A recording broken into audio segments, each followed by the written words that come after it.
नमस्कार दोस्तों, आज की इस वीडियो में हम सितंबर के प्रतियोगिता दर्पण पे बात करेंगे और इसमें हम बताएंगे कि आपको इसमें क्या पढ़ना है और क्या छोड़ना है।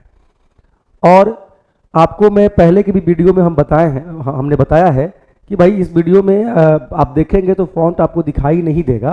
हर वीडियो में हम बताए हैं, तो हम इसका यही समझते हैं कि आप टेबल पे, या हम ये समझते हैं कि आप प्रतियोगिता दर्पण मंथली लेते हैं। अगर आप प्रतियोगिता दर्पण मंथली लेते हैं तो इस वीडियो से आप सेलेक्ट करके टेबल पे बैठ के पेज नंबर, टॉपिक सेलेक्ट करके आराम से पढ़ सकते हैं।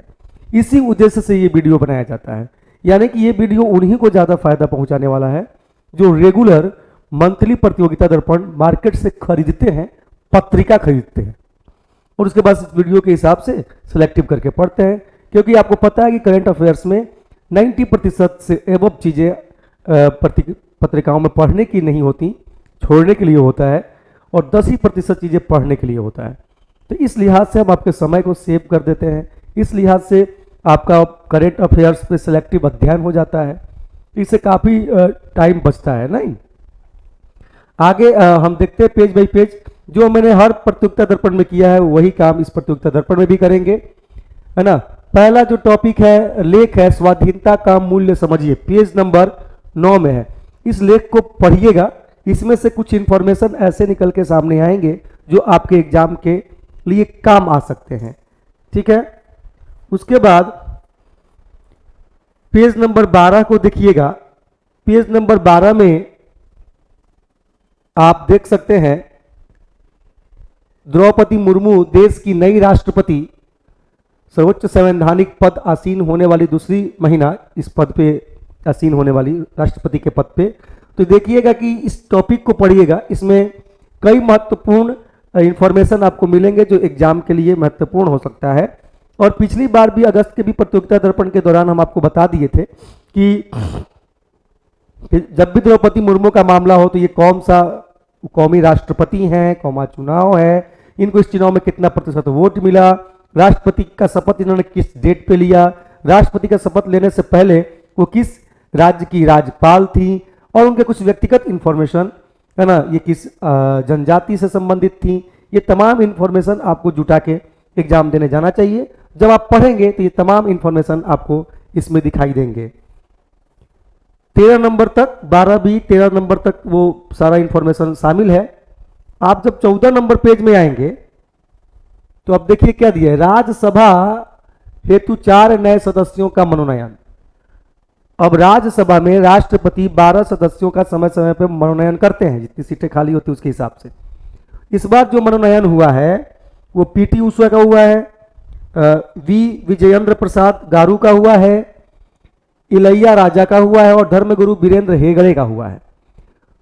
इसमें से प्रश्न कैसे आ सकते हैं? प्रश्न यहां से ये भी आ सकते हैं कि भाई किस आर्टिकल के द्वारा राष्ट्रपति लोगों का मनोनयन करते हैं, या फिर कौन से क्षेत्र के जो विख्यात लोग हैं उनका मनोनयन होता है। तो वो सारे आर्टिकल्स के संदर्भ में आप जाके अप टू डेट कर लीजिएगा, ठीक है। तो वहां से क्वेश्चन पूछ सकते हैं, और इनके बारे में अगर करेंट के हिसाब से देखें कोर सब्जेक्ट से तो ये पूछ देगा, इनके बारे में पूछना होगा तो ये पूछ देगा कि निम्न में से हाल ही में किसको राष्ट्रपति ने मनोनीत किया है या नहीं किया है, ठीक है। या इसमें से किसी की कोई उपलब्धि प्राप्त हो कि, तो उस उपलब्धि के संदर्भ में भी पूछा जा सकता है। तो एक बार इसको पढ़ना चाहिए आपको, पेज नंबर 14 को। और पेज नंबर 15 में भी, पेज नंबर 15 नहीं पढ़ना है क्योंकि पेज नंबर 14 में ही उच्च शैक्षणिक संस्थाओं की शिक्षा मंत्रालय की अखिल भारतीय रैंकिंग 2022 दिया है। इस टॉपिक को हम छोड़ दे रहे हैं, इसको पढ़ने की आवश्यकता नहीं है, यानी कि पेज नंबर 14 पढ़ने की आवश्यकता नहीं है। पेज नंबर 15 भी पढ़ने की आवश्यकता नहीं है। पेज नंबर 14 में जो राज्यसभा का मनोनयन से संबंधित है वो पढ़ने की जरूरत है। पेज नंबर 15 पढ़ने की आवश्यकता नहीं है। पेज नंबर 16 में आपको दिमाग लगाने की आवश्यकता नहीं है। पेज नंबर 17 में भी आपको विशेष दिमाग लगाने की आवश्यकता नहीं है। लेकिन 17 में क्या है, ये जो टॉपिक दिए हुआ है कि भारत के 36वें राष्ट्रीय खेल 27 सितंबर से 10 अक्टूबर, 2022 को गुजरात में होंगे। यही अपने आप में एक प्रश्न हो सकता है ना, कि भाई 36वां राष्ट्रीय खेल कहाँ आयोजित होगा, गुजरात में, या इससे पहले वाला 35वां पूछ सकता है कि कहाँ आयोजित किया गया था। तो वो आपको ध्यान रखना है। 35वें के बारे में भी दे दिया है केरल का, तो ये आपको ध्यान में रखना है, इस टॉपिक को पढ़ना है। इस टॉपिक के पढ़ने क्रम में आप देखेंगे, इस टॉपिक को पढ़ने क्रम में कि इसमें आपको भारतीय राष्ट्रीय खेल के आयोजन स्थल के बारे में दिया है। तो आपको शुरू से लेकर अंत तक ध्यान रखने की जरूरत नहीं है, 2015-2022 का ध्यान रखिएगा, बस हो जाएगा इतना में। इसके अंदर में पढ़िए, कुछ शुभंकर वगैरह हो तो देख लीजिएगा। बाकी पेज नंबर 18 में कोविड-19 टीकाकरण के मामले में 200 करोड़ खुराकों का बिंदु भारत ने पार किया, है ना। ये मेरे हिसाब से अब इंपॉर्टेंट नहीं होना चाहिए, लेकिन अगर आपको पढ़ना होगा तो एक बार थ्रोली पढ़ लीजिएगा। गोधन न्याय योजना के तहत गोबर के साथ साथ अब गौमूत्र भी खरीदेगी छत्तीसगढ़ सरकार। एक बार पढ़ लीजिएगा गोधन न्याय योजना के बारे में, बेसिक इंफॉर्मेशन, ताकि आपको आइडिया लग जाए, कहीं अगर क्वेश्चन पूछ ही दे।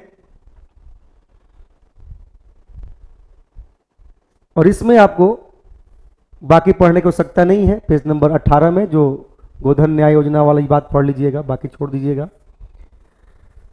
पेज नंबर 19 में हम हैं, तो पेज नंबर 19 में भारत व पाकिस्तान के बीच कैदियों की सूची का आदान प्रदान छोड़ देना है। लेकिन इसी पेज में श्रीलंका में भीषण आर्थिक एवं राजनीतिक संकट के बीच राष्ट्रपति गोटाबाया राजपक्षे देश छोड़कर भागे और रानिल विक्रमसिंघे नए राष्ट्रपति। तो नई राष्ट्रपति का नाम भी ध्यान रखें।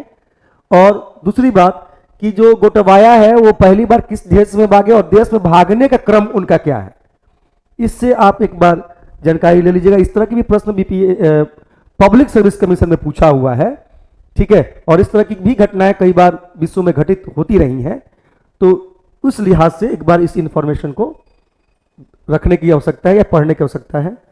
बाकी आप पेज नंबर 19 में कुछ है नहीं, वही है। पेज नंबर 20 भी छोड़ देना है, लेकिन 20 में मंकी पॉक्स के तीव्र प्रसार को देखते हुए विश्व स्वास्थ्य संगठन ने इसे ग्लोबल हेल्थ इमरजेंसी घोषित किया है, मंकी पॉक्स को, ये वाला टॉपिक। तो ये एक बार आपको पढ़ लेना है मंकी पॉक्स के बारे में, क्योंकि WHO ने इसको ग्लोबल हेल्थ इमरजेंसी घोषित किया है। इसी 20 नंबर पेज में देखिएगा, जापान के पूर्व प्रधानमंत्री शिंजो आबे की गोली मारकर हत्या। एक बार पढ़ लेना है कि किस शहर में इनको गोली मारा गया, क्योंकि भारत के साथ इनके काफ़ी रिलेशन अच्छे रहे थे, तो हो सकता है कि इनके बारे में कहीं एक आध क्वेश्चन डाल दे। पेज नंबर 21 में आप देखिएगा 19वें एशियाई खेल 23 सितंबर से 8 अक्टूबर 2023 को। ये भी आप ध्यान में रखेंगे कि इस खेल का आयोजन कहाँ हो रहा है, इंडोनेशिया के अंदर। सो आप ध्यान रखेंगे तो इसको एक बार, इतना ही छोटे से बॉक्स में है लेकिन बहुत महत्वपूर्ण हो सकता है, इतने ही छोटे से बॉक्स में है लेकिन बहुत महत्वपूर्ण हो सकता है। एशियाई खेल 19वां, पेज नंबर 21। उसके बाद अमिताभ कांत G20 के आगामी शिखर सम्मेलन हेतु भारत के पूर्णकालिक शेरपा, इसको भी पढ़ लेना। I2U2 का पहला शिखर सम्मेलन वर्चुअल मोड में संपन्न, उसको भी पढ़ लेना। देखिए कई देशों के लोग ये यहाँ पे प्रधानमंत्री बैठे हुए हैं, अपने प्रधानमंत्री भी, इजराइल के प्रधानमंत्री भी, है ना। जिन 4 देशों के साथ ये समिट हो रहा है, जिन देशों के साथ ये समिट हो रहा है, वो सभी देश के प्रधानमंत्री यहाँ बैठे हुए हैं। एक बार इसे पढ़ लीजिएगा। अच्छा, जो बाइडेन भी हैं, शायद अमेरिका के राष्ट्रपति हैं, उन्हीं के द्वारा आयोजित। तो एक बार इसे पढ़ लीजिएगा, तो इससे भी इंफॉर्मेशन आपके सामने निकल के आएंगे, आपके एग्जाम के लिए महत्वपूर्ण हो सकता है, आगामी किसी भी एग्जाम में महत्वपूर्ण हो सकता है। पेज नंबर 22 छोड़ दीजिए, छोड़ दीजिए, पेज नंबर 22 छोड़ दीजिए। पेज नंबर 23 देख लीजिए। पेज नंबर 23 इंपॉर्टेंट है। पेज नंबर 23 नीति आयोग के भारत नवाचार सूचकांक 2021, बड़े राज्यों में कर्नाटक शीर्ष स्थान पे। तो यहां पे लिस्ट दिया भी हुआ है। तो ऊपर के 3-4 देशों का तमिलनाडु तक ध्यान रखिएगा। ये पेज नंबर 22-23 पे बात कर रहे हैं हम, 23 इंपॉर्टेंट पेज है, वो ध्यान रखिएगा। तो ऊपर के 5 देश, इसमें बिहार की जो स्थिति है वो भी दिया हुआ है, इसको ध्यान रखिएगा। बिहार किस रैंक पे है, उसका सूचकांक कितना है। तो बिहार के विशेष संदर्भ में ध्यान रखते हुए ऊपर के 4-5 राज्यों का नाम ध्यान में रखिएगा, है ना, टॉप परफॉर्मेंस के तौर पे, है ना, काफी काम आ जाएगा। ये एक बार पढ़ लीजिएगा और फिर उसके बाद यहां से आप अपने तथ्य को अस्थायी तौर पे माइंड में सेटअप कर सकते हैं।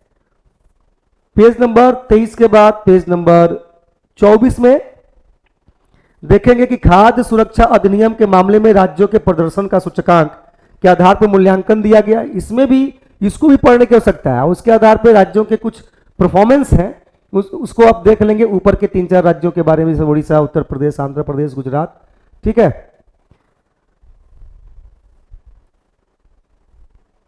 और 2021 के दौरान ही इसी पेज में 24 नंबर पेज में ही 2021 के दौरान जैव अर्थव्यवस्था में 14.1% की वृद्धि इंडिया बायो इकोनॉमी की रिपोर्ट है। तो एक बार इसको भी पढ़ लेना है।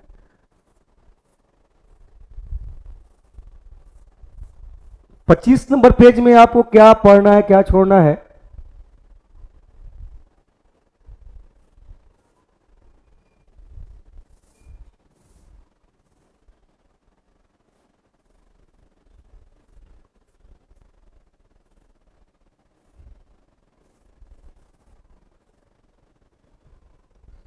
बाकी पेज नंबर 23 में बागवानी उत्पादन से मसले दिए हुए हैं, छोड़ देना है, डिट्ठे छोड़ना है। उसके बाद पेज नंबर 26 छोड़ देना है, 25 छोड़ देना है, 26 छोड़ देना है। फिर पेज नंबर 27 में देख लेते क्या है। हाँ, पेज नंबर 27 में देखिए, विभिन्न देशों में एफडीआई के अंतरप्रवाह, बाह्य अंतरप्रवाह के संबंध में अंकटाड के विश्व निवेश रिपोर्ट आए हैं 2022 का। तो इसमें एफडीआई प्राप्तियों में अमेरिका का शीर्ष स्थान, भारत का स्थान 7वां। तो ये तो ध्यान रखना ही है, यहां रैंक दिया भी हुआ है, ठीक है। और उससे भी माने दोनों बाह्य और अंतरप्रवाह दोनों का यहां पे आंकड़ा दिया हुआ है। तो इसमें ऊपर के 3-4 देशों को देख लेना है और इंडिया का विशेष पोजीशन देख लेना है, ठीक है, पेज नंबर 27 में। लेकिन पेज नंबर 28 में आएंगे तो ये वाला जो टॉपिक है कि वाणिज्य एवं उद्योग मंत्रालय, पेज नंबर 28 में भाई साहब, कि भारत में वाणिज्य एवं उद्योग मंत्रालय के 28 जुलाई 2022 को विज्ञप्ति के आधार पर भारत में विदेशी प्रत्यक्ष निवेश के पहले 5 स्रोत देश, तो पहले स्थान पे सिंगापुर है, दूसरे पे अमेरिका, तीसरे पे मॉरिशस, चौथे पे नीदरलैंड। इन देशों का, इस 5 देश का नाम ध्यान में रखिएगा। हो सके तो इनका योगदान भी परसेंटेज में ध्यान रखिएगा, ये बहुत महत्वपूर्ण हो सकता है, यहां से प्रश्न आते रहे हैं। और भारत में एफडीआई प्राप्त करने वाले जो 5 प्रमुख क्षेत्र जो हैं, उसमें से पहले स्थान पे कंप्यूटर, सॉफ्टवेयर और हार्डवेयर है, दूसरे स्थान पे सेवा चला गया है। सो इसको भी एक बार देख लीजिएगा। उसके बाद रामसर भूमि के बारे में भी इंफॉर्मेशन यहां देखिए दिया हुआ है, रामसर भूमि के बारे में। रामसर भूमि पर तो मेरा यूट्यूब वीडियो भी है, लेकिन अगर बेसिक इंफॉर्मेशन चाहें तो यहां से आपको रामसर भूमि के बेसिक इंफॉर्मेशन पूछ दिए मैंने है, यहां से अगर पढ़ लेते हैं तो इतना से भी काम आपको हो जाएगा, ठीक है। और बाकी रामसर साइट्स में जो लिस्ट दिए गए हैं, जो सबसे लेटेस्ट 10-12 साइट्स हैं, उसको थोड़ा सा ध्यान में रख के जा सकते हैं। पूछ देता है कभी कभी कि इनमें से कौन सा रामसर साइट्स में आते हैं, नहीं आते हैं, हाल ही में निम्न में से किस वेटलैंड्स को रामसर साइट्स के अंतर्गत रखा गया। तो इस तरह की चीजें पूछ दिया था। तो एक नजर रखने में कोई जरूरत नहीं है, मैंने कोई इसकी जरूरत है। और ये जो इंफॉर्मेशन है यहाँ पे, इसको भी पढ़ने की हो सकता है, ताकि आपको पता चल जाए कि रामसर कन्वेंशन हुआ कब था, भारत रामसर कन्वेंशन में शामिल कब हुआ, ये तमाम नॉलेज आपको मिल जाएंगे। हाँ, ये जो दिया हुआ है कि भारत में के 54 स्थल शामिल है, तो ये इंफॉर्मेशन फाइनल नहीं है। अक्टूबर का जब आप पढ़िएगा प्रतियोगिता दर्पण में, तो उसमें इससे भी ज्यादा रामसर स्थल के बारे में, तो इस आंकड़े पर मत जाइएगा, कुछ आंकड़े हैं जो अप टू डेट करने होंगे आपको। तो वो अक्टूबर के प्रतियोगिता दर्पण में पूरे अप टू डेट आंकड़ों के साथ दिया हुआ है। तो अक्टूबर का भी आप देख लीजिएगा, संभव है कि अक्टूबर का शायद बीपीएससी के एग्जाम से पहले ना दे पाए हम वीडियो, तो आपको ध्यान रखना है। अक्टूबर बहुत महत्वपूर्ण हो सकता है आपके लिए, अक्टूबर का प्रतियोगिता दर्पण। भारत की 11वीं कृषि संगणना का शुभारंभ, इसको पढ़ लीजिएगा पेज नंबर 29 में। पेज नंबर 29 में जो भारत की 11वीं कृषि संगणना शुभारंभ हुआ है संगणना का, सो आप देख लेंगे। एशियाई विकास बैंक ने भारत में जीडीपी वृद्धि में अपने पहले के अनुमान में कटौती की है और कटौती करके 7.2% ही रहने का ताजा पूर्वानुमान लगाया। इसको सबको देखना चाहिए आपको। अंतर्राष्ट्रीय मुद्रा कोष ने भी भारत में आर्थिक वृद्धि का अपना पूर्वानुमान घटाया है, इसको भी पढ़ लेना है। भारत में सर्वाधिक धनी महिलाओं में रोशनी नडार का पहला और नायिका की फागुनी नायर का दूसरा स्थान। कोटक हरुण रिपोर्ट, इसको भी पढ़ लेना है एक बार, मैंने पेज नंबर 29 पढ़ लेना है। और उसी से संबंधित पेज नंबर 30 में भी दिया है।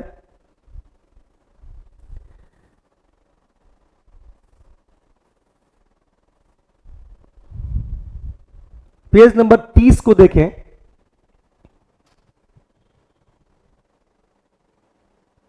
तो भारत का जो वाणिज्यिक व्यापार अरब डॉलर में दिया है, ठीक है, जो अभी आपका पहली तिमाही का जो रिपोर्ट आया है उसके हिसाब से, तो उसको आप ध्यान में रखेंगे, ठीक है। मैंने इस रिपोर्ट को एक बार आप पढ़ लीजिएगा, कुछ इंफॉर्मेशन इसमें से निकल के सामने आ सकता है। और इस टॉपिक को भी, भारत में विद्युत उत्पादन क्षमता 403 गीगावाट से अधिक, तो यहां भी इस टॉपिक को भी पढ़ लेना है। इसमें से भी आपको इस तरह के इंफॉर्मेशन निकल के सामने आ सकते हैं कि भाई जल विद्युत की क्षमता कितना है, नाभिकीय विद्युत क्षमता कितना है भारत में, तो ये तमाम इंफॉर्मेशन निकल के सामने आएंगे जो आपके लिए महत्वपूर्ण हो सकता है।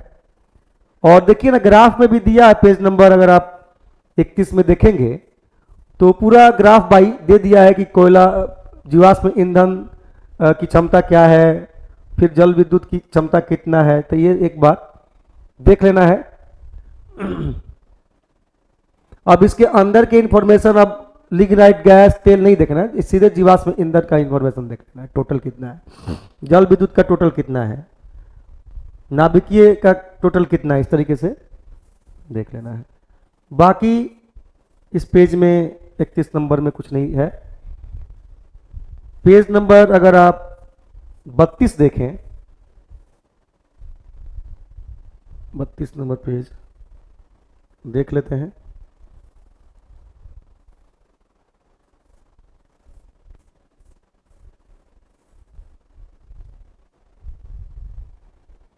तो एक टॉपिक है पेज नंबर 32 में जिसको अपडेट करना चाहिए आपको। अटॉर्नी जनरल के वेणुगोपाल के कार्यकाल में 3 माह की पुनः वृद्धि, इसको पढ़ लेना है। मतलब अटॉर्नी जनरल कौन है भारत के वर्तमान में, यह प्रश्न आ सकता है। किस आर्टिकल से अटॉर्नी जनरल को चुना जाता है, कौन बनाया जाता है, कौन उसको किसके प्रसाद पर्यंत वो बनते हैं, ये सब प्रश्न पूछा जा सकता है, तो ध्यान रखेंगे।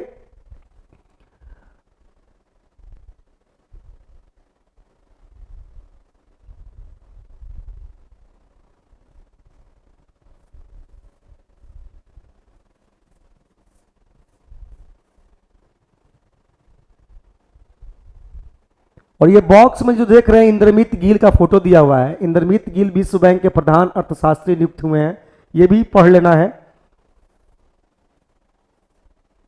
बाकी आपको छोड़ देना है, बाकी काम का नहीं है।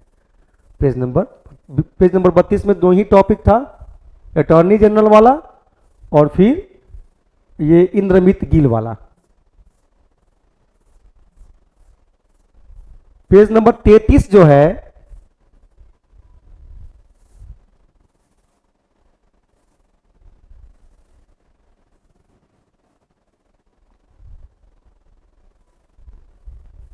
पेज नंबर जो 33 है आप देख लीजिए। देश के पहले राष्ट्रपति डॉक्टर राजेंद्र प्रसाद की स्मृति में अकादमिक उत्कृष्टता के लिए लोक प्रशासन पुरस्कार, आप इसे छोड़ सकते हैं।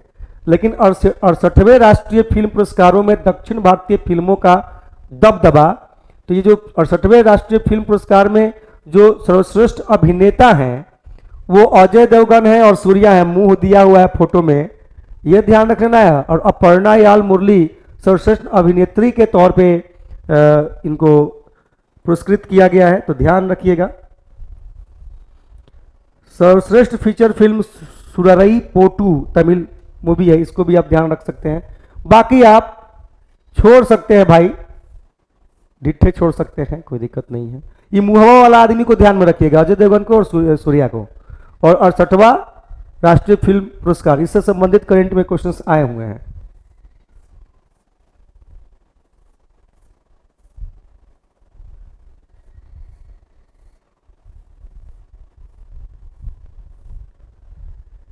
तो 34 नंबर पेज छोड़ देना है। और 35 नंबर पेज में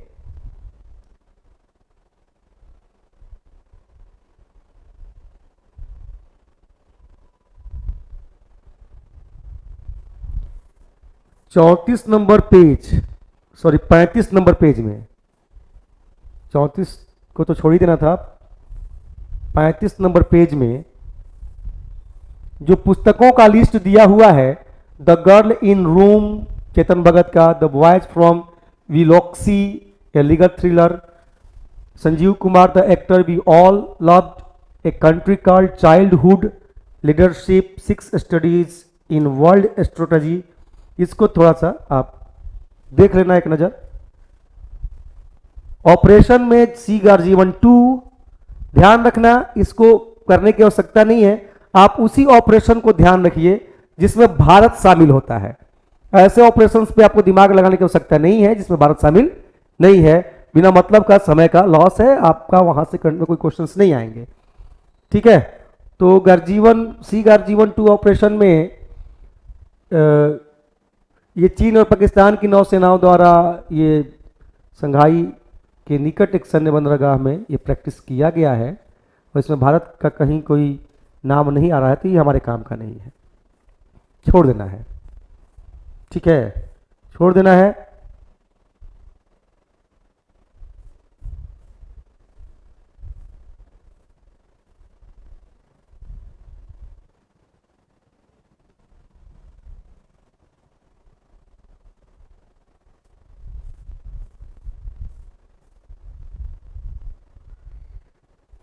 अच्छा, एक ये देखिए एक्सीडेंट दिया है, भारतीय वायुसेना का MiG-21 विमान बाड़मेर में दुर्घटनाग्रस्त, इसको भी छोड़ देना है। हर तथ्य को एक से नहीं मिला सकते हैं। और बिपिन रावत का जो एक्सीडेंट हुआ था और इस एक्सीडेंट में, है ना, दोनों तो एक्सीडेंट है, लेकिन वहां से प्रश्न बनता है, लेकिन यहां से प्रश्न नहीं बनेगा, है ना। हर चीज को एक ही तराजू पे तौल के आप नहीं देख सकते, ठीक है। दोनों एक्सीडेंट है, दोनों में कमांडर मारे जाते हैं, लेकिन वो प्रश्न बनता है चूंकि वो एक अलग तरह का न्यूज था, उसका एक अलग प्रभाव था, एक अलग असर था देश पे, ठीक है। इसलिए हम किसी चीज को प्रिडिक्ट करते हैं और किसी चीज को प्रिडिक्ट नहीं करते हैं। ये तो है कहिए कि सर एक्सीडेंट वाले से तो पूछता है, लेकिन एक्सीडेंट वाले से एक हमारा एक्सीडेंट हो जाए, एक प्रधानमंत्री का हो जाए, दोनों में बहुत फर्क है भैया, कौन जानता है, ठीक है। तो ये बात है कि हम इसलिए ये बात बोल रहे हैं, इसमें कोई भावना उड़ने की आवश्यकता नहीं है। हम इसलिए बोल रहे हैं कि जो एक्सीडेंट भारत के जनमानस पे ज्यादा प्रभाव डाल सकता है, वहां से प्रश्न आ सकते हैं, ऐसे प्रश्नों पे ध्यान आपको रखना चाहिए। बाकी आप छोड़ सकते हैं हर घर जल वाला प्रमाणित जिला बुरहानपुर, है ना। आप हर घर नल वाला योजना के बारे में चिंता कीजिए जो बिहार में चल रहा है, उसको छोड़ के चलना है। खेल कूद में अक्टूबर वाले में जो कॉमनवेल्थ से संबंधित न्यूज है तो आपको देख के जाइएगा भाई, अभी जो सितंबर के मैगजीन में उसके आधार पर बात कर रहे हैं।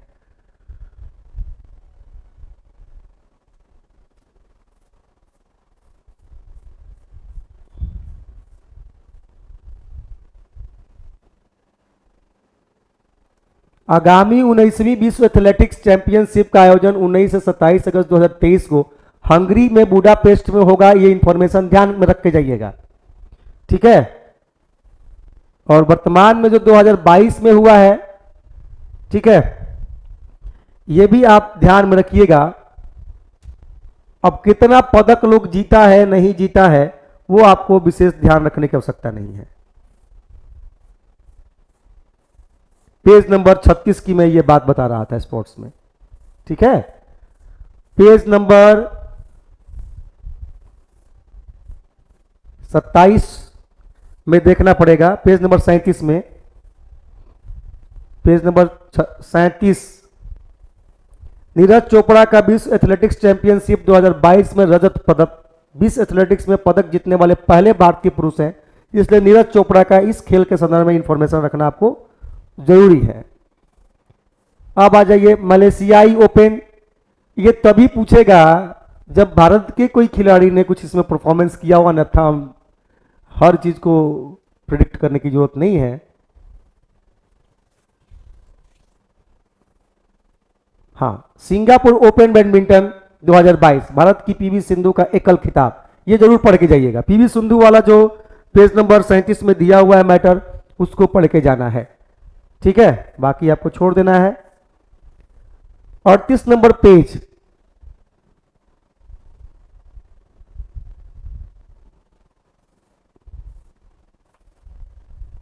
और 38 नंबर पेज में भाई विंबलडन टेनिस 2022 का इंफॉर्मेशन दिया है, तो सीधे हमको इस लिस्ट में आ जाना है।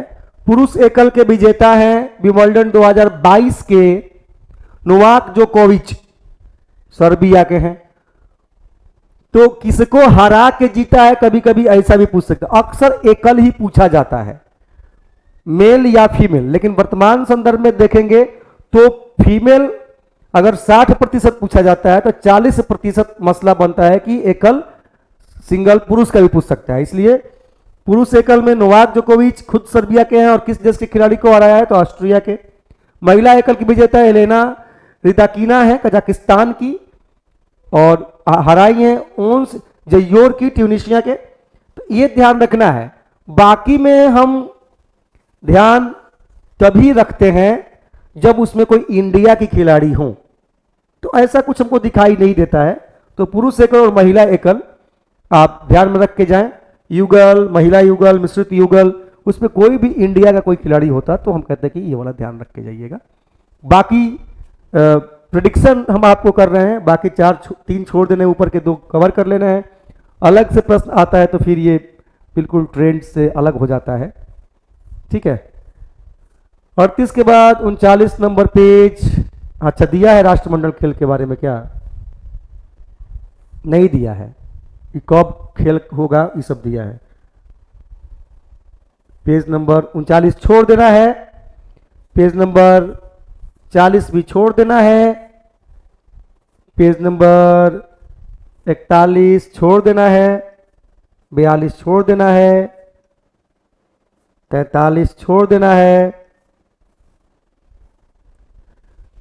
अब जो 44 नंबर पेज है वो लेख है प्राचीन भारत में विज्ञान और प्रौद्योगिकी की परंपरा। इसे इस तरह के लेख को पढ़ा जाना चाहिए, इस तरह के लेख को पढ़ा जाना चाहिए एक बार। इससे भी कई इंफॉर्मेशन निकल के सामने आते हैं।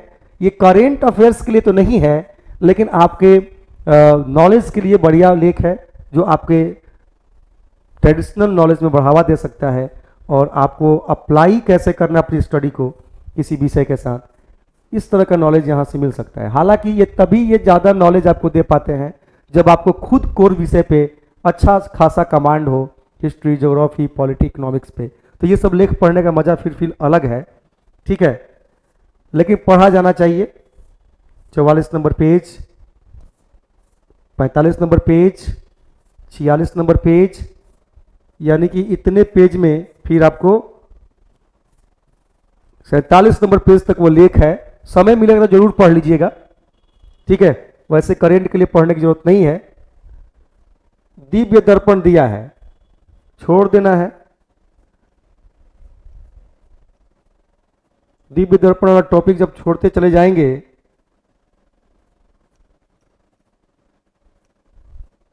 अच्छा नहीं, देख लेते हैं एक बार, दिव्य दर्पण को पढ़ना पड़ेगा लगता है।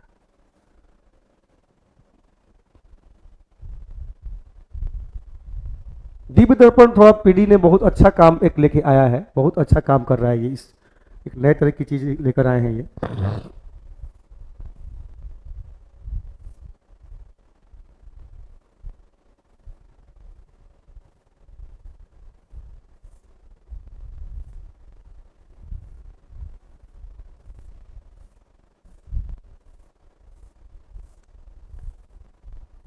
दीप दर्पण में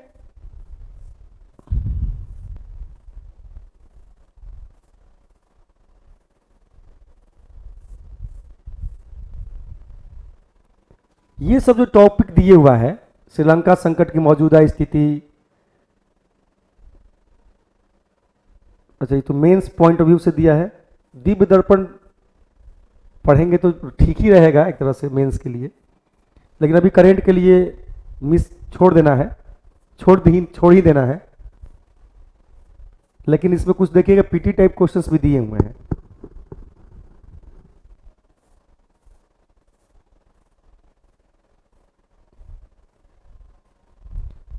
अब ये जब संघीय कार्यपालिका से कुछ प्रश्न दिया है, उसके आधार पे चीजों को व्याख्या किया है, तो उसको आप पेज नंबर 51 में देख लीजिएगा, पढ़ लीजिएगा।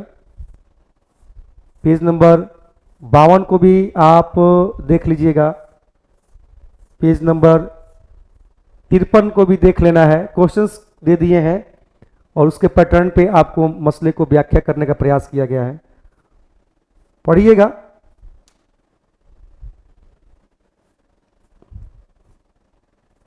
बाकी जब आप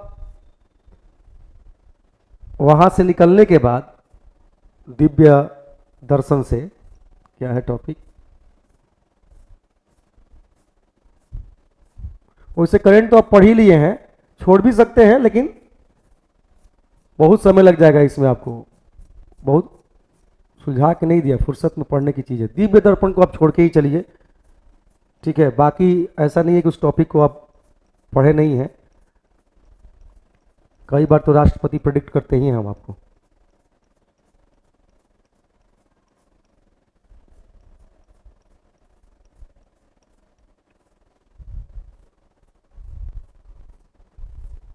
पेज नंबर छोड़ते जाना है, इधर कोई जरूरत नहीं है आपको, छोड़ दीजिए। सीधे जो पेज पे रुकेंगे वहीं पे आप भी रुकिएगा। आपको इस क्लास का फायदा तभी मिलेगा जब आपके पास प्रतियोगिता दर्पण आप हर मंथ में लेते हैं, अन्यथा कोई फायदा नहीं होगा। क्योंकि कमिटेड होके नहीं बैठिएगा तो क्या आप हमारी बातों के अनुरूप काम ही नहीं कर पाइएगा, तो उस हमारे बात को सुन के क्या फायदा है। जाएंगे प्रतियोगिता दर्पण में टिक करेंगे, फिर उसको पढ़ेंगे, क्वेश्चंस एनालिसिस करेंगे, तो पता चल जाएगा ना कि राजू सर कैसे काम करवा रहे हैं।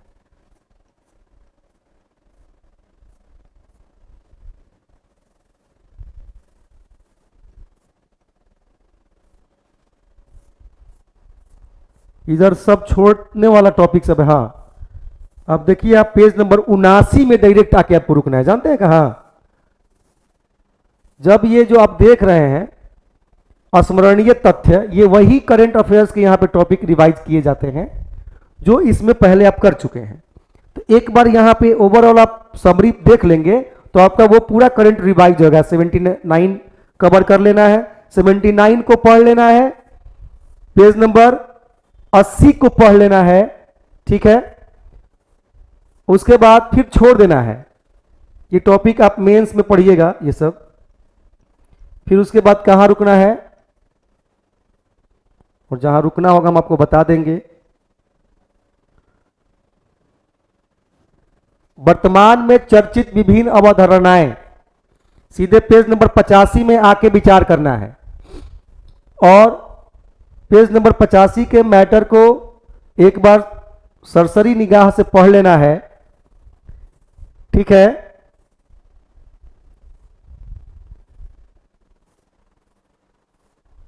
पेज नंबर 85 पढ़ना है, पेज नंबर 86 भी पढ़ना है, पेज नंबर 87 भी पढ़ना है,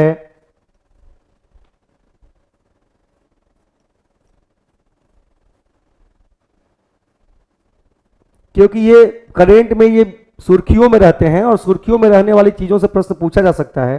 पूरा 88 भी पढ़ लेना है, 88 पढ़ लेना है, 89 नंबर भी पढ़ लेना है, पूरा 85 से 89 तक पढ़ ही लेना है भाई। 90 भी पढ़ लेना है पेज नंबर, तो इधर लगातार आपको पढ़ना है। बाकी ऐतिहासिक स्थल एवं ऐतिहासिक व्यक्तित्व इसमें देखना होगा, तो देख लीजिएगा, अन्यथा कोई ज़रूरत नहीं है। आप लोग ट्रेडिशनली इतना पढ़ लेते होंगे कि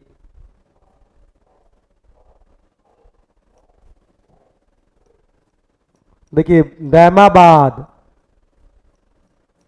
दैमाबाद, इनाम गांव, इधर आपका लोथल से प्रश्न रहते हैं, लोथल से भी प्रश्न रहते हैं, देख रहे हैं ना। लेकिन ये तो हिस्ट्री पढ़ते समय भी काम हो जाता है, यहाँ पे कितना पढ़िएगा आप, सब ट्रेडिशनल चीज़ें हैं। समय मिले तो पढ़िए, नहीं तो आप इग्नोर भी कर सकते हैं पेज नंबर 85 को, सॉरी पेज नंबर 92 को। इधर ढीठे छोड़ते जाइए भाई, ढीठे छोड़ते जाइए, मन करेगा तो पढ़ेगा पढ़िएगा, अन्यथा छोड़ दीजिए। पेज नंबर 92 93 छोड़ के ही चलिए, 94 भी आप छोड़ के ही चलिए। देखिए आपके ऊपर डिपेंड करता है, नहीं तो ऐसा नहीं है कि छत्रपति शिवाजी महाराज से प्रश्न नहीं होता, करेंट तो नहीं है, एक नज़र पढ़ लेंगे तो पढ़ लेंगे। जब आप ट्रेडिशनली पढ़ ही रहे होंगे तो यहाँ से आप थोड़ी हिस्ट्री, ज्योग्राफी, पॉलिटी और इकोनॉमिक्स ठीक कर लेंगे। ये जब तक आपको डिस्कशन नहीं किए होंगे अपने शिक्षकों के साथ, तब तक यहाँ पे आपका दिमाग काम नहीं करेगा, दिमाग ठहरेगा नहीं, ठीक है। तो थोड़ा मुश्किल होता है चीज़ों को रिकवर करना, लेकिन करेंट अफेयर्स एकदम आज की चीज़ है, आज पढ़ना है, 2-3 महीना तक काम करेगा, उसके बाद आपका कोई काम नहीं। तो इन सब चीज़ों को टेक्स्ट बुक वगैरह पढ़ के, जब आप इन सब चीज़ों को प्रतियोगिता दर्पण में जब लेख के तौर पे आता है, जब आप पढ़िएगा तो और आपको अच्छे से समझ में आएगा। ऐसे तो लगेगा कि जैसे समय बर्बाद कर रहे हैं। अब भारत का उपराष्ट्रपति पढ़ लेना है, लेख में पढ़ना चाहिए, राष्ट्रपति उपराष्ट्रपति पर लेख हो तो पढ़ना चाहिए, क्योंकि क्वेश्चन आ सकते हैं, क्योंकि इस साल ये चुनावी साल रहा है राष्ट्रपति और उपराष्ट्रपति का, ठीक है, पढ़ना चाहिए। लेकिन ऐसा थोड़ी कि हम ट्रेडिशनल सब्जेक्ट में नहीं पढ़े होंगे, तो आपके टीचर पॉलिटी में राष्ट्रपति या उपराष्ट्रपति नहीं पढ़ाए होंगे, पढ़ाए ही होंगे। वो घटनाक्रम के हिसाब से अपने सब्जेक्ट को, कोर सब्जेक्ट को लिंक करना चाहिए, और इन लेखों से आपको ये आइडिया अप्लाई करना चाहिए कि ये सब लेख में है, हमको लेख में भी पढ़ लेना चाहिए, और जाके कोर सब्जेक्ट में सर ने चर्चा किया है तो वहाँ भी पढ़ लेना चाहिए, ठीक है। हम ये नहीं करें कि छोड़ के चलना है, बाकी आप टॉपिक इधर छोड़ दीजिए, ये शुद्ध रूप से मेंस में काम आने वाले हैं। अग्निपथ योजना, सेना की आवश्यकता या सशक्तिकरण, ये सब पढ़ेंगे तो कुछ आइडिया होगा। लेकिन फिलहाल तो बस इतना ही ध्यान रखिएगा कि अग्निपथ योजना कब लागू किया गया था, ठीक है, कि उस डेट को ध्यान रखिएगा, वहां से प्रश्न आ जाएंगे, इतना लेख पढ़ने की आवश्यकता नहीं है, पेज नंबर 100 में ये दिए हुआ है, तो छोड़ देना है। ये भी जो है आपका नीति आयोग का पेज नंबर 103 में, नीति आयोग का सतत विकास लक्ष्य सूचकांक, ये भी बहुत इंपॉर्टेंट होता है, मेंस के लिए भी, पीटी के लिए भी होता है। लेकिन इस सूचकांक से काम तो हम लोग चला देंगे वहीं पे, जो अभी करंट में हम लोग कराए हैं वहीं से काम चल जाएगा। मन करेगा तो इसे पढ़ लीजिएगा, नहीं तो एग्जाम देके तब पढ़ लीजिएगा पीटी का। लेकिन ऐसा नहीं है कि इसको पढ़ना नहीं है, आप इसको पढ़ेंगे तो आपको आपकी जानकारी बेहतर होगी। तो एक तरह से देखा जाए तो इसे पढ़िएगा, लेकिन एग्जाम का टाइम अगर पीटी अगर देने जा रहे हैं और टाइम कम है तो इन सबको बाद में भी आप पढ़ सकते हैं।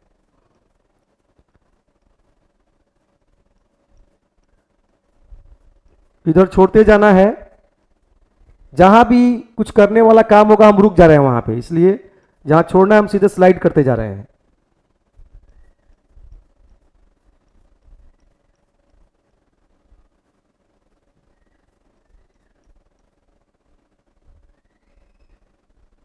अब पेज नंबर 113 में हरित हाइड्रोजन नीति से एक लेख दिया हुआ है, वहां पे देखिएगा पेज नंबर 113 में बॉक्स में हरित हाइड्रोजन नीति से संबंधित प्रमुख तिथियां दी हुई हैं। इन तिथियों पर एक नजर जरूर रख के जाना है, फुर्सत मिले तो आप पढ़ भी सकते हैं, कोई दिक्कत नहीं है। उसी से संबंधित मैटर है पेज नंबर 114 में भी। इंडिया के संदर्भ में खासकर कोशिश कीजिएगा ध्यान रखने का। भारतीय राष्ट्रीय आंदोलन में महिलाओं की भूमिका जरूर पढ़ना चाहिए, ये अच्छा टॉपिक है, यहां से पीटी में भी क्वेश्चन बन सकते हैं, मेंस में भी क्वेश्चन बन सकते हैं। अगर बिहार में क्वेश्चन बनाना हो तो यह पूछा जा सकता है कि भारतीय राष्ट्रीय आंदोलन में बिहार की महिलाओं की भूमिका, तो क्वेश्चंस तो बनाया जा सकता है मेंस में भी, ठीक है। तो पेज नंबर जो 116 का लेख है, भारतीय राष्ट्रीय आंदोलन में महिलाओं की भूमिका से संबंधित, फुर्सत मिले तो जरूर पढ़ें। भारत में जन आंदोलन भी फुर्सत मिले तो जरूर पढ़ें, पेज नंबर 118 में।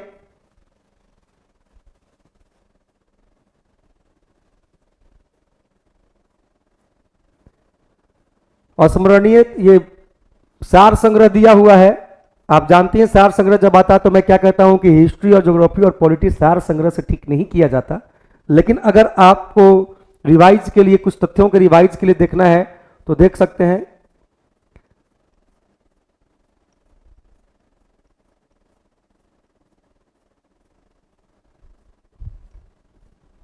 मध्य प्रदेश पीसीएस राजवन सेवा परीक्षा 2021, इसमें जो ट्रेडिशनल क्वेश्चन है और करेंट अफेयर्स के जो क्वेश्चंस हैं, चूंकि ये 19 जून को हुआ है पेपर, तो इसके जो कुछ करेंट के क्वेश्चंस होंगे उसको देख लीजिएगा। एकदम ट्रेडिशनल क्वेश्चन, जनजाति से, ट्राइब से संबंधित क्वेश्चन, स्पेशल मध्य प्रदेश के जो क्वेश्चन उनको ढीठे छोड़ देना है। ट्राइब से भी क्वेश्चन आया होगा तो छोड़ देना है, वहां वो स्पेशल सिलेबस में है, लेकिन ट्रेडिशनल क्वेश्चन और करेंट के क्वेश्चंस आपको देख लेने हैं फुर्सत मिले तो। मुश्किल से कितना क्वेश्चन होगा, अब एक एक क्वेश्चन पर तो बात करने में बहुत टाइम टेकन हो जाएगा। टोटल क्वेश्चन है आपका ये एमपीपीसीएस वाले में टोटल 100 क्वेश्चंस के आसपास होंगे ही। अब 50% छूट जाएगा, मतलब 40 से 45 इसमें से क्वेश्चन होगा जो आपके काम का होगा, ठीक है। तो एक बार उसको देख लेना है।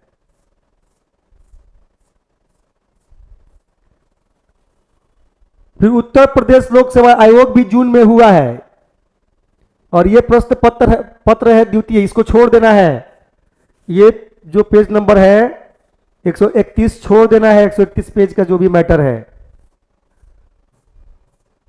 और सीधे कहां तक छूटता जा रहा है, 133 तक, 134 तक छूटता गया, 35 में भी छूट गया, 136 नंबर पेज भी छूट गया, 100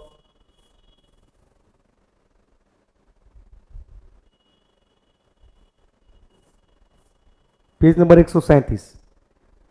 पेज नंबर 137 में देखिएगा, स्वच्छ जगत की ओर प्रयास, राष्ट्रीय स्तर पर निर्धारित योगदान एनडीसी पेरिस समझौता 2015, इसको एक बार पढ़ लीजिएगा, बॉक्स में थोड़ा सा ही, पेज नंबर 137 में है, पढ़ लेना है, बॉक्स वाला इधर छोड़ देना है।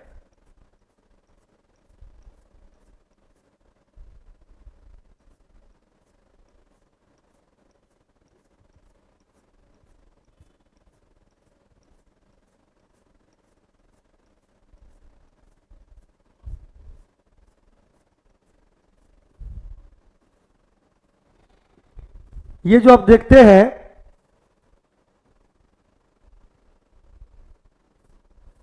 पेज नंबर 148 नंबर, जिसमें दिया रहता है कि आगामी बैंक, पीओ, एमबीए आदि परीक्षाओं के लिए विशेष हल प्रश्न पत्र, तो इसमें करेंट के जो क्वेश्चन है वो आपके काम आ सकते हैं पब्लिक सर्विस कमीशन में।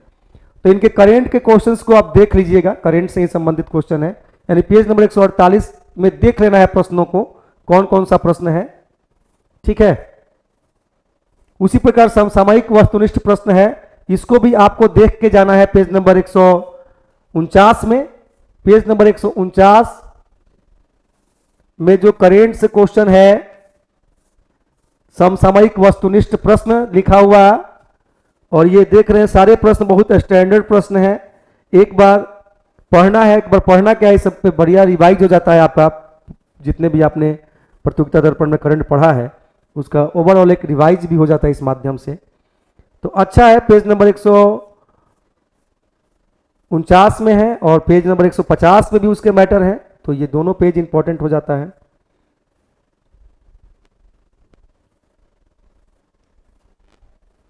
वो मैटर फिर निकल के आपका 151 नंबर पेज तक, यानी कि 151 तक आपका 149 से 151 तक मैटर इंपॉर्टेंट है, बाकी इधर आपको छोड़ देना है।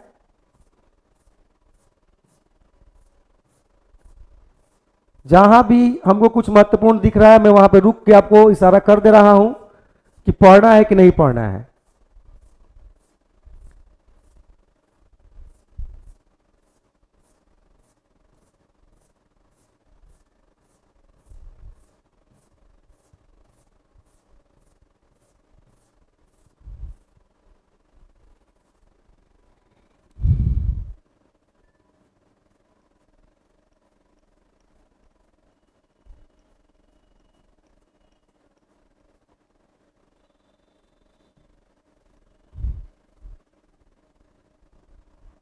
इधर फिर आपके काम का नहीं है, इधर आपके काम का नहीं है, आवाज से हम ये सब आपके काम का नहीं है, देख रहे हैं ना।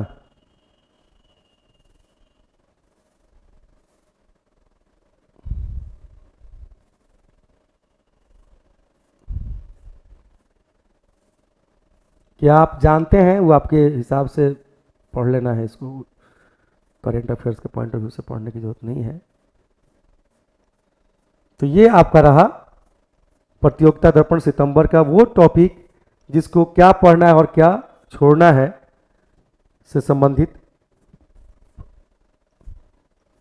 एकदम पेज के अंत में चले जाते हैं ताकि लगे कि, तो बिना मतलब के सीधे अगर कह दिया जाए करंट में कि एक पेज से लास्ट पेज तक पढ़ लो तो सब पढ़ ही लीजिएगा, देख रहे हैं ना कितना छोड़ना है।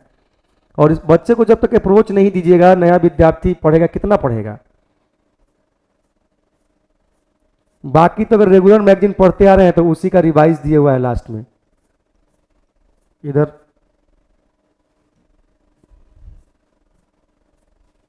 पेज पलटते रह जाइएगा, खत्म नहीं होने वाला है।